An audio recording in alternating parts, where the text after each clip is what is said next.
What is up, guys? KFC back here with our next strategy video. As you guys can see, I am not currently in the Goodfellas. I'm over in Eternal Destiny.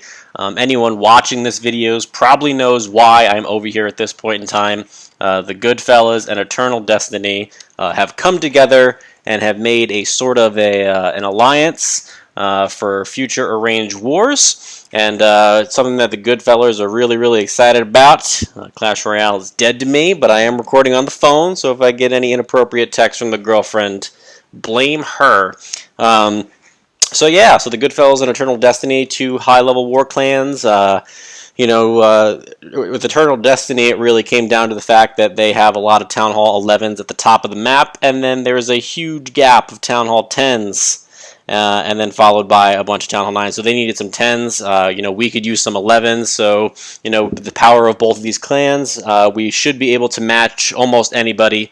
The Goodfellas for a long time, we've wanted to match clans like PWC, RIP, One Hive, also RIP, WHF.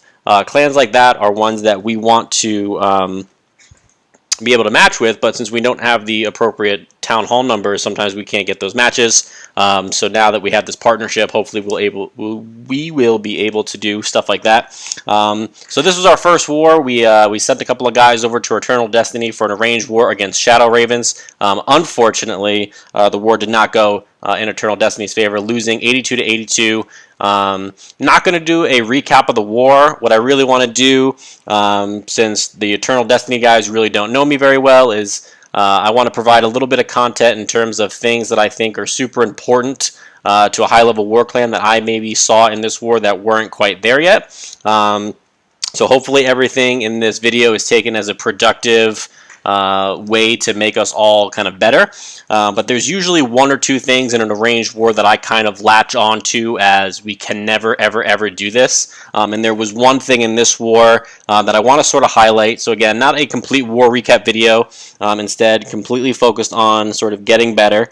Let me scroll down to find Kevin's first hit.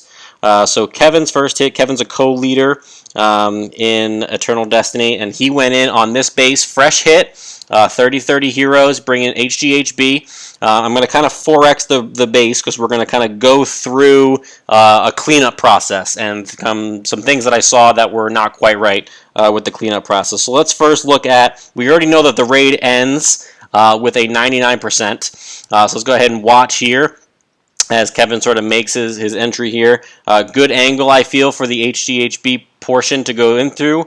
A couple of Teslas here on the outside, kind of throwing for a loop, but very good, kind of responding with hogs there. Nice heal spell. So far, so good for Kevin. One thing that I can mention that Kevin also forgot when doing this raid is that you always look out for those corner archer huts, and that's ultimately going to be the thing that sort of sinks him here. Everything's going really well, but everything now is in a very high hit point sort of area over here with the bowlers, the giant, the AQ is working over here, and all of his giants, unfortunately, sort of got sacrificed. He's got a rage in the bag, so basically he's absolutely killed this base, but unfortunately it all comes down to time at this point, so we'll kind of 4x from here. But a poison spell that wasn't used.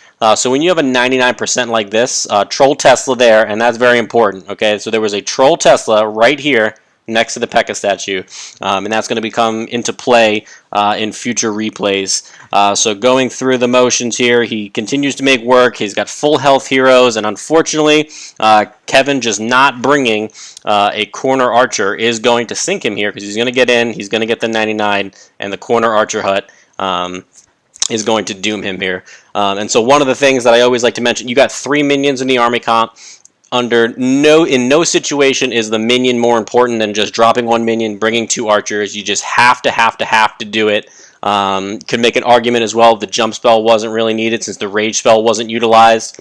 But this is a good thing. So in arranged wars, attacks like this are really good because they're easy to fix. There is a Troll Tesla at 12 o'clock, so we can bring a balloon for that. We know that the attack works. There's a builder's hut in the corner we know we need to have an archer for. We really don't need the second rage, right? It was wasted, so we can bring an extra heal, or we can just go without the jump, and we can, if we have an extra rage, instead of using the jump sort of right there where Kevin used it, we can just use the rage spell, and that gives us an extra heal. We know that we have an extra poison that we can use on the queen. Lots of things about this raid are easily fixable, and so this raid happened 4 hours into war. Highly encouraging attack. Easy to fix sort of things here. So let's scroll down to the next attack on the base. And before I click on it, so there you see it right there. The next attack on the base is by Killer Dog on 21. Now here's the first problem. The first problem is that this attack is occurring with 9 hours and 24 minutes to go in war. Kevin's attack happened with 20 hours and 5 minutes to go in war. So that is a well over 10-hour break from the 99% that we now... It doesn't make a lot of sense, right? If you have someone that 99% is a base, you should have someone on the roster that says, hey, I got it. So, with the Goodfellas, it's me a lot of times. I love to clean up 99% because it's a high-pressure attack, but it's also one that I can kind of break down and say, here are the 5 things that went right, here are the 5 things that went wrong, and I'm going to mesh it all together and go with 10 things that went right.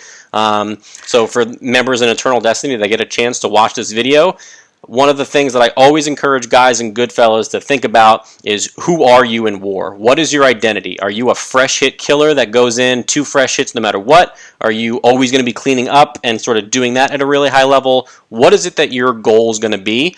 So that we have someone that as soon as a 99% comes, boom, it's going to be Kevin that does it, or boom, it's going to be Killer Dog that does it, or whoever. So that's what I want to say. 10-hour layover, not ideal. So we see a couple of things improve with Killer Dog's composition here, and one thing that goes drastically wrong. So the first couple of things that we see, the good thing is that we have a corner archer. Now we have an archer for the Builder's Hut at 12, which is what doomed Kevin's raid, which is great.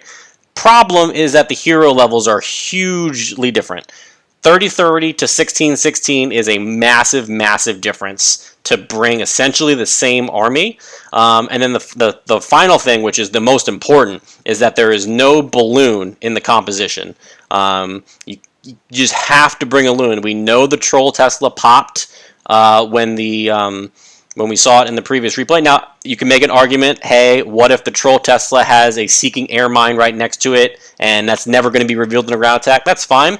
You still have to bring it. You have to bring one balloon for the potential Troll Tesla. Not a lot of people are going to waste a Seeking Air Mine sort of out there at 12 o'clock anyway. So by the time we got to this section of war with 10 hours left, there wasn't a lot of Town Hall 9 bases left. There was maybe 5 or 6, so this is really sort of the best that Killer Dog was able to do.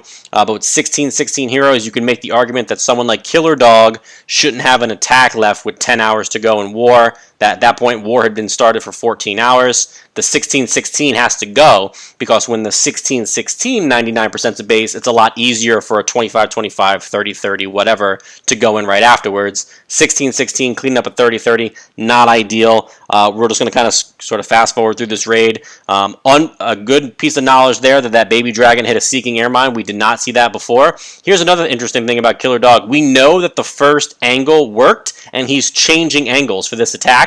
He doesn't create as good of a funnel, and the queen ends up walking. The HDHB is in the middle now. If the queen was there, it may have ended a little bit differently, but unfortunately, just not going to get it done. And so curious to sort of take that angle, and then what was more interesting is that those hogs kind of got sprinkled in. He knew those Teslas were there, and the hogs kind of came in here over by 6. You definitely, when you have those external Teslas like that, you need to make sure that you account for them. And then here's another attack where the poison spell once again gets wasted. Try and to do your best to pick a spot.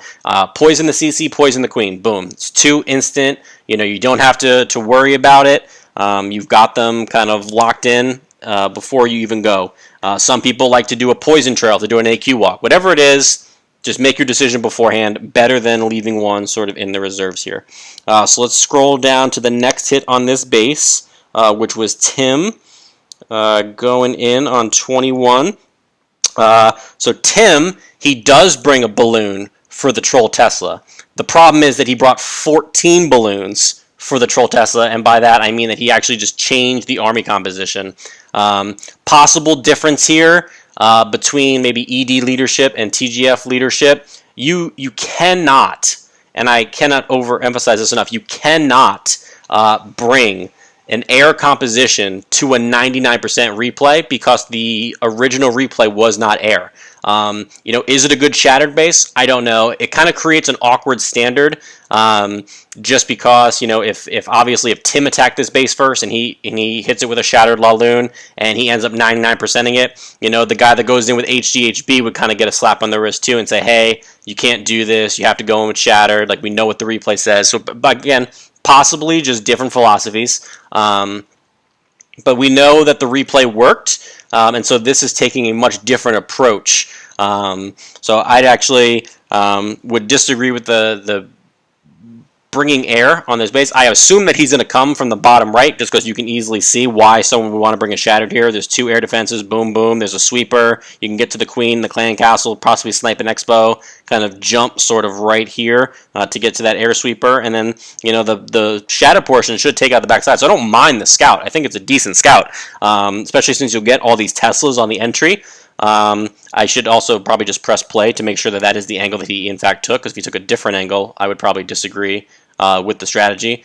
So he's going to sort of take my angle. He's going to go from a little bit more south than I sort of thought. Kind of going to come in from the 6 o'clock, which is not going to get him a really good spread there on his golems. And he's kind of taking a more direct route, and it looks like that jump, that jump missed. So it just didn't quite get there. If I had the chance to talk to Tim before he went in, I would have said, hey, why don't we just come in at the 3 Teslas? You're going to get the 2 air defenses. There's nothing really over. The queen could have sniped that air defense right there because the backside actually looks pretty decent.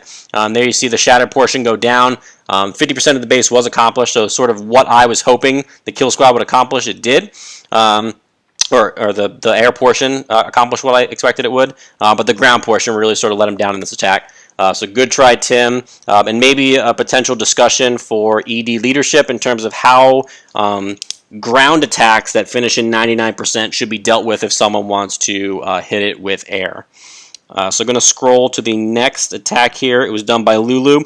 Now you start to see the second problem of the war. Again, don't want to turn this into a war recap video, but 5 hours, 3 minutes left in war, and there's still Town Hall 9s sort of on the map. It came out in everyone's feedback. Thank you to everyone that took the time to fill out that survey that I sent in our mutual server.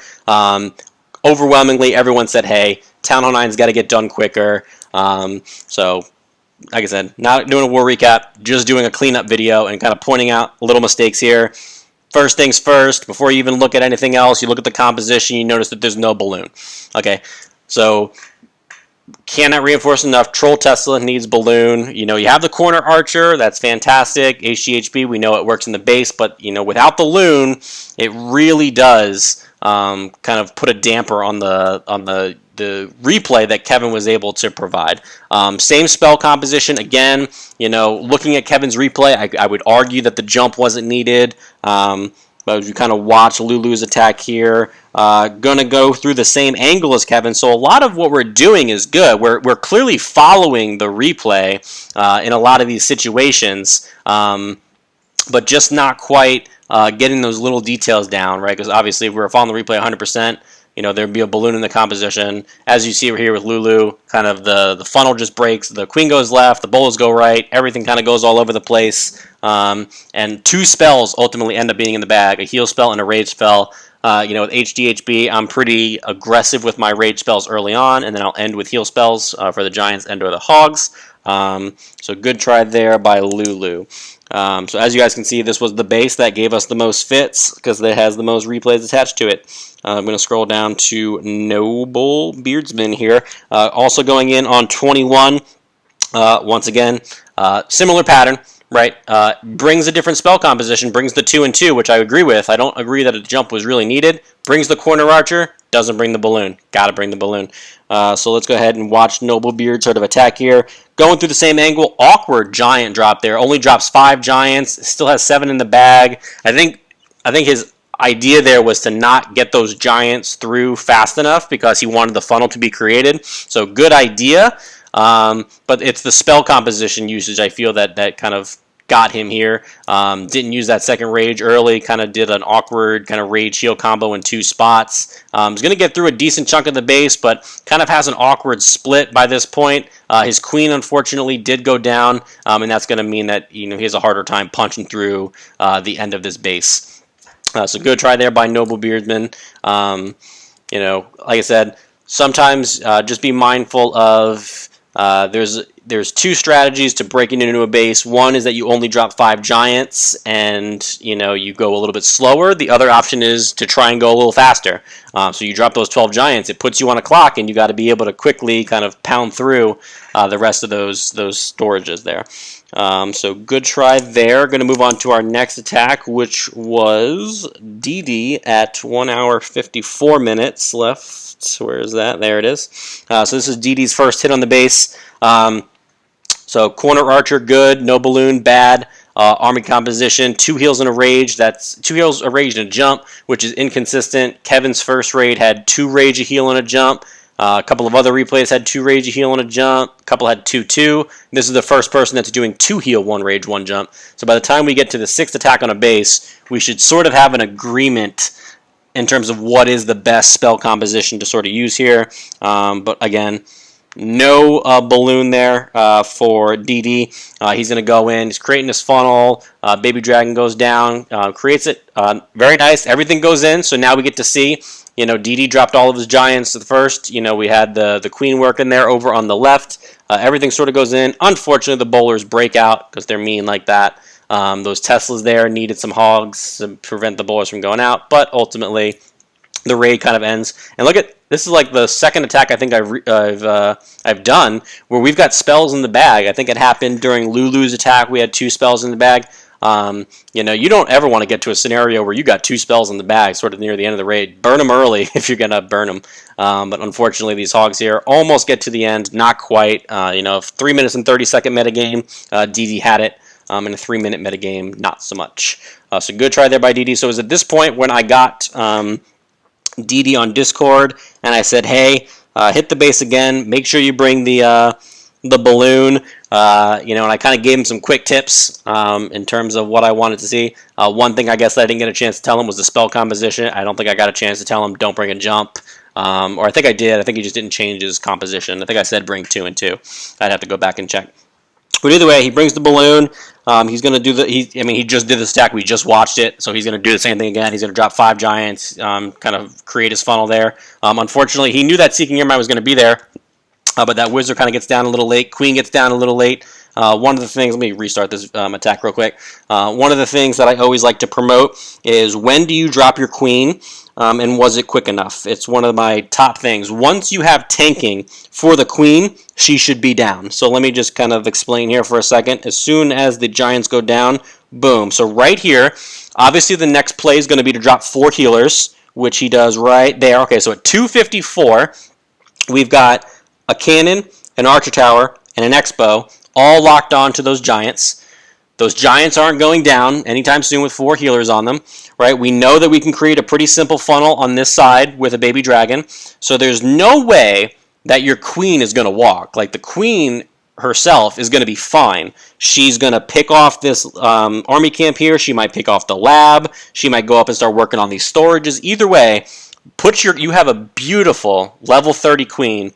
Put that bitch to work, right? So at 254 is sort of the mark that I would label as this is when your queen needs to be down. So let's go ahead and see when the queen ultimately goes down, because every second that passes is a wasted second of DPS. So here we go. 254 is when she should have been down, and she goes down right, wait for it, right, boom, 241. So it's a 13-second waste of a queen because she has the necessary tanking. She's not walking to the right. You don't have to worry about that. Let her get that DPS sort of rolling in, because if you watch over the next 13 seconds, the next 13 seconds would bring us down to 2 minutes and 28 seconds. Watch how much work your queen does in those 13 seconds. Remember, 228 is sort of our goal here. She's taking out elixir storage. She's taking out a camp. She's working on some storages here. So by the time we get to 228, she has now taken out a piece of storage, right? So now think of how much more she could have done if she was down 13 seconds earlier, right? This gold storage would have already been down.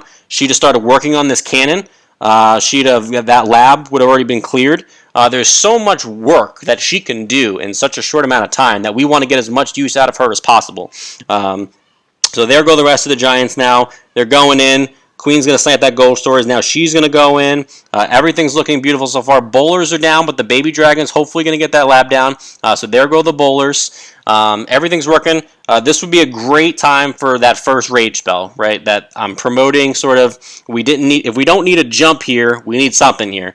So a rage spell would sort of be great here. I'm a fan of putting them on the healer, so I probably would have just used the entire compartment. I probably would have put it right on these Giants' heads. Those healers would have walked into them. They would have had the effect of the rage as they were beating through the wall if they're about to do it. And so here they go. Everything's going through. Jump spell goes down instead, and a rage spell. So, you know, the Giants, they beat through the wall so fast, I don't think that we need the jump spell with HDHB. But that's just me personally. So everything seems to be going decently here for DD. I'm going to scroll up now because I really, really want to focus on this balloon drop that DD does here. That was kind of the whole reason I wanted to make this video. Bringing the loon for the Troll Tesla. Boom, there it is. That loon by itself, that little skeleton, that cool little dude right there, he's like, look, DD, bro, I got it. You dropped me. I'm here for this Tesla. Like, that Tesla is mine. That is what you brought me for, right? What you did not bring the loon for was to drop the loon and then drop a hog right afterwards to trigger the ground trap. You don't need the hog to help take down the Tesla. The one balloon drop and a splash will take out a Tesla 7. And as you can see here, boom, there's the drop. Would have had it either way. The Tesla was locked onto the balloon. As you can see here, about 75% of the health that goes off of the balloon is what it would have done. So no need to trigger sort of that intentional ground skeleton, because now those little pesky ground skeletons, they're just going to start working. And it's only one. I guess the balloon splash caught a few. And that little pesky skeleton, man, he's just going to run after that hog, and it's just rude. He's going to work that hog, and then he's going to go to work more. He's going to work some more hogs, and he's going to be like, hey, guys, he's just going to pester the entire time, just pestering you, just smacking him away, smacking him away, smacking him away. He's still there, still there. Whack, whack, whack. Look at that. Boom. He actually got the last piece of damage on that hog right there. Devastating. Look at that little. He is putting in work. He's going over here to the wizard. He's smacking that bad boy. Boom! Got the wizard. Congratulations, Larry. So now he is continuing to put in more work. We're following him. We're following him. He's going to start smacking a barbarian. Oh, the queen got him. So that is one shot that your queen could have spent shooting somewhere else. She shot that piece of shit. So that we don't want to trigger unnecessary ground traps. So just one balloon, one troll Tesla, take it to the house. No need to sort of do anything else there. Cleanup's going to unfortunately come just a little bit short. Again, 3 minutes and 30-second metagame. It's over. 3 minutes. It ends up being sort of the dagger there. So that was sort of the war in a nutshell. So go ahead and look at base 21 here. 8 defenses, so 7 Town Hall 9 hits, and then we finally cleaned it up with a Town Hall 10. And then look at some of these other ones here. We obviously, you know, really, really well, sort of on the bottom of the map, 2-1-1, 2-1-1, all great stuff here. But that 1 being 8, 18 being 5, 12 was 5. I'd say once you go past 3, that base needs to kind of be earmarked for like what went wrong here, sort of in our planning. But a good job. Let me go look at the attacks here. To everyone at Eternal Destiny and Shadow Ravens, both clans left some stars for sure, sort of on the board. But it was a good first arranged war for the Goodfellas to kind of come on over and see what Eternal Destiny is all about. We're excited to have some of you guys over, I'm sure. This upcoming weekend, we have got a match against Iconic going. So that's going to be it. So hopefully you guys found the video somewhat helpful. These are the kind of videos I like to put out. I like to just focus on one thing, cleaning up a base. That was sort of the purpose of putting out this video. Hopefully we're all better for it. And I will catch you guys next time. Thanks for watching.